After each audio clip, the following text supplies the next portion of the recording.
আজকে 10 বছর পর বিদেশ থেকে আসলাম। বগুড়া শহর অনেক চেঞ্জ হয়ে গেছে। এখানে আগে বটগাছ ছিল। এখানে আমরা বন্ধুরা মিলে আগে অনেক আড্ডা দিতাম রাত পর্যন্ত। বাহ, সামনে দেখে একটা রেস্টুরেন্ট হয়েছে, ওখানে যাই কিছু খেয়ে নেওয়া যাক, অনেক ক্ষুধাও লেগেছে।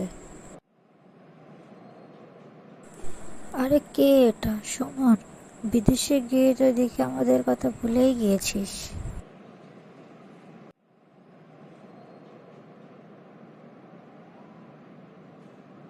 না বন্ধু, তোদের কথা ভুলিনি, সব সময় তোদের কথা মনে ছিল আমার। আগে চল রেস্টুরেন্টে যাই, অনেক ক্ষুধা লেগেছে আমার, কিছু খেতে খেতে কথা বলি। অসাধারণ টেস্ট। আজ 10 বছর পর আমি এই মাছ আর ভাত খেলাম, এবং এটা আমি তা প্রতিদিন মিস করেছি। এবার তো চলে এসেছিস, এখন রেগুলার খেতে পারবি। তো তুই এখন দেশে থাকবি নাকি আবার বিদেশে যাবি? না বন্ধু, এখন আমি দেশেই থাকবো এবং নিজের পছন্দ মতো একটা ব্যবসা শুরু করব।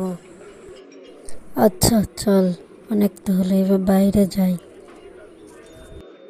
হ্যাঁ বন্ধু চল, অনেক দিন পর আমি বাসাতে আসলাম, গিয়ে বাবা মার সঙ্গে দেখা করি। আসসালামু আলাইকুম বাবা, তুমি কেমন আছো?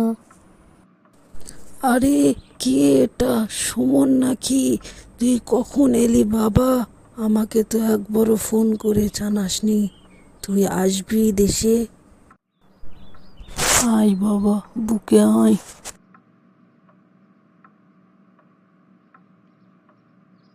Thanks for watching the video. Please subscribe my channel.